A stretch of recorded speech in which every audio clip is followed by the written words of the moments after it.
Hello, authors, book lovers, and storytellers. Welcome to Reader's Magnet featured author interview. And it's me again, Jean, your host for today. And of course, our guest is a licensed color code personality assessment facilitator and an author of the book entitled With Worn Out Tools Navigating the Rituals of Midlife. He believes that his past experiences would shield him from the difficulties that come with adulthood. However, he discovered that middle age has its own challenges that seem never ending. Let's find it out. Please help me welcome Darren Lyons. Welcome to the show, Darren. How are you doing? Excellent, Gene. How are you doing today? I'm doing great. Thank you so much for showing up today. We're absolutely thrilled to learn a lot from you today. Are you ready? Glad to be here. Yes, I'm ready. That's awesome to hear, though. So, yes, before we will start discussing about your book, of course, our dear viewers are actually excited to hear facts from you of who is Darren Lyons. Would you like to share some facts about Darren Lyons? Absolutely. I'm an author, trainer, coach, and speaker. My wife and I Hmm. are here in the middle of the country. We have a business, Courier Inc., and we really want to put together motivational, inspired projects. And we've had two Hmm. books released with Worn Out Tools, Navigating Rituals of Midlife. And our first book, um, A Day in the Life in a Skilled Nurse Facility, short stories from a young man trapped in a nursing home. I've really written a lot about my Interesting. illnesses and my comebacks from my illnesses. Wow, that's quite a lot, and that's interesting. You did not just write the book that I've mentioned, but you also had the first book. Wow, that's very amazing. And yes, Darren, talking about book, do you have the physical copy of your book entitled "With Worn Out Tools" with you? I do. I do. All right, can you show it to our viewers? There you There you go. go, there you go. All right, see, so Darren, so everyone, this is the book of Darren with Worn Out Tools. Darren, where can we get a copy of your book? Available at all places where books are sold, but primarily at Amazon.com and Barnes and Mm-hmm. Noble. I see. And also it's available in your website, I guess? It is. It is. Thank you for Uh-huh. reminding me. My website is www.courier.com. All It's right. and Courier is Korrior. Right. Thank you so much for, clarifying the spelling because what we can hear is courier. I know, right? I I, see that one. So yes, I have the go ahead. southern accent, so it sounds like Courier. So it's Courier. Exactly. Exactly. So everyone take note of the spelling. It's KORRIOR.com, right? That's correct. That sounds perfect. So right, let's start talking about the very interesting book of yours, and let's start with the title itself, with Worn Out Tools. What give you an idea to create this title? That's a great question. The title actually comes from a line in the poem If. And the poem If goes, if you can keep your heads when all about you are losing theirs and blame it on you. Mm, And the fourth stanza says, if you can bear to hear the truth you've spoken, twisted by knaves to make a trap for fools, or watch the things you gave your life to broken and stoop and build them up with worn out tools. The whole concept mm, around worn out tools is that you're given these tools when you're growing up, these tools to go through life, good looks, charm, and mm. personality. But when you need those tools the most, they're a little worn out. But the good news is that even those worn out tools can be used because they're dependable. The things you know to use, the things you know that work. So that's where the whole concept of, with worn out tools comes from. Wow, that's quite a lot, and but then you come up with a very interesting title, and I guess everyone hearing, the region or the ideas where you get this title is, I think they now start to understand what the title is all about. But before, digging through that one, we would like to ask you, what motivates you to write this book? That's a great question. What motivated me to write this book was I was going through my first below knee amputation. I'm actually a bilateral below knee amputee. I was going through my Oh. first amputation, and I had this great career. Life was going great, wonderful. Mm, Then I had an amputation, and I was going through the process of recovering. And I also started dialysis. So in dialysis, you have at that time 4.5 hours of time you're sitting there. I wanted to share Mm, what I was going through with people that I knew. So I wrote that book out. Literally, I had one arm attached to the dialysis machine, and the other arm I was typing a book to share my story. I've made a lot of mistakes health wise, and I really yeah. wanted to share my story with people because I think it's something that will benefit people to not make my same Mm. mistakes. I see. Well, hearing those midlife crisis that you've experienced, I cannot imagine myself being in that kind of situation. But the thing here is, you've done it. You've published this book. You're able to share the story, and of course, I think you're able to give lesson to the readers of your book. I think that's the case, right? And yes, talking about the difficulties, the struggles that you had when when you write this book, is there any moment that you feel so proud being the author of this book? Absolutely, absolutely.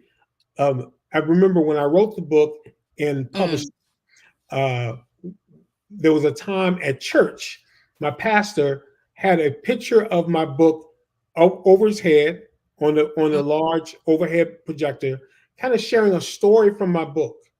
And right. it really, he renamed the story a raw love story because it's told about the time my wife and I, one of the times in our story where she helped and assisted me when I was sick, and I redefined Mm, how I looked at love. I really know now that love is not flowers and candy. Love is when someone right. gets with you in the middle of the night and kind of cleans you up because you have ruined yourself. So Mm. he called it a raw love story because it was a example of my wife, who was actually my hero, helping me through my rehabilitation. That's so touching, and I so love the happenings that happened to you when the pastor shared your book and the story inside your book. Well, I just want to know: does the pastor know that you are there during the time that he preached? Actually, it was during the pandemic, and we were on Zoom, and so it was Oh, done. We had I have a picture of it, actually right. through the screen, which is kind of interesting. So no, he didn't probably didn't know if I was watching it or not. Oh, that's really amazing. And how did you feel when this pastor shared your story? I felt like it was his approval of the story because there are a couple of curse words in the story, and I use a little bit of language. Now, I use a couple of curse words, and I was like, he might not really feel like that's appropriate, but I Yeah, think he understood the frustration I was having in the book, and you know, this right. book is not just inspiring, but it's funny, right? You'll be motivated, you'll be Mm. inspired, and you'll laugh a little bit as well. I think it's a roller coaster. I mean, it sounds like a roller coaster when Mm. when I read your book, I might be laughing, crying, and then laugh again.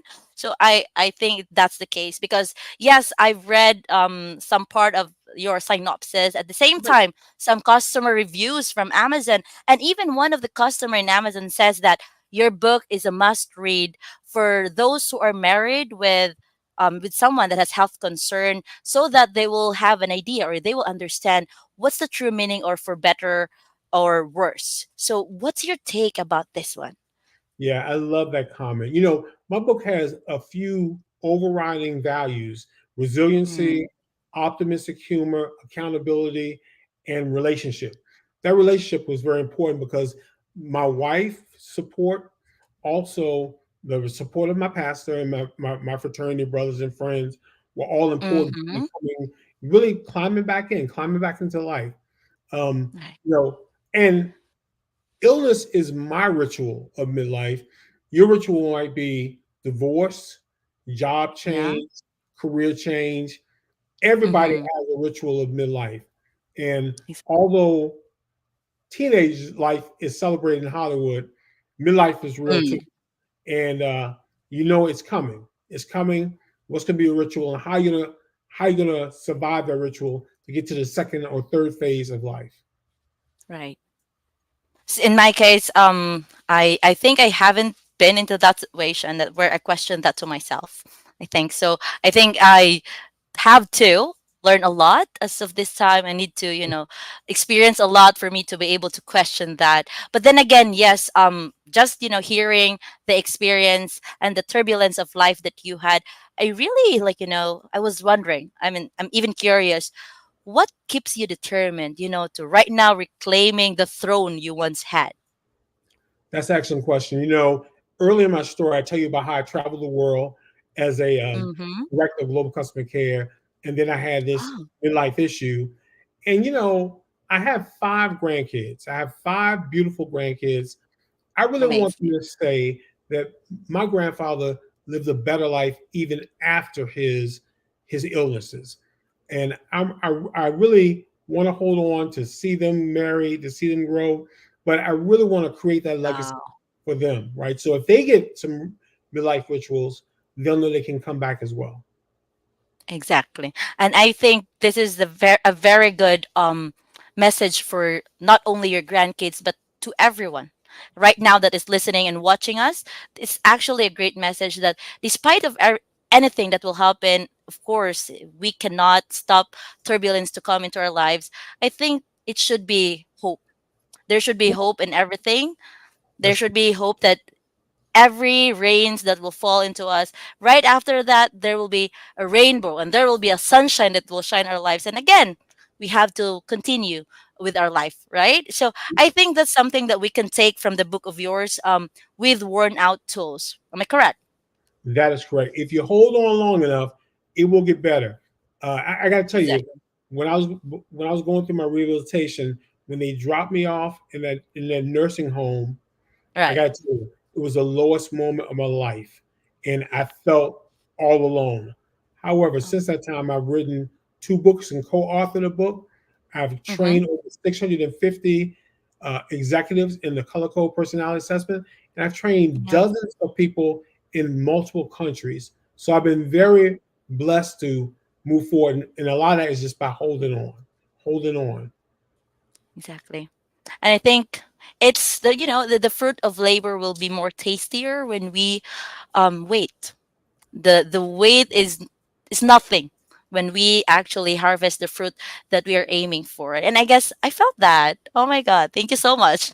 Mhm. Well, yes, Darren, that's very amazing. And yeah, about your book again, with worn out tools, that is available in Amazon and Barnes and Noble. At the same time, the website of Darren Lyons, www.courier.com, right?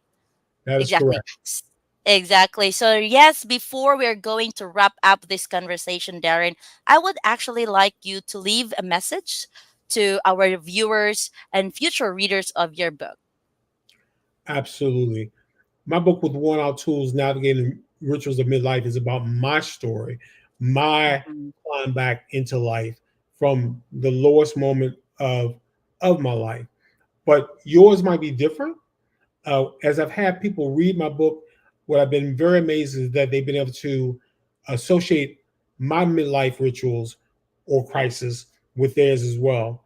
I encourage you that there's a path back if you hold on, if you move forward, whether it's amputation like myself or some of the other Mhm. illnesses I have, or divorce or job change or whatever the thing you're going through, find the path back, find the way back up.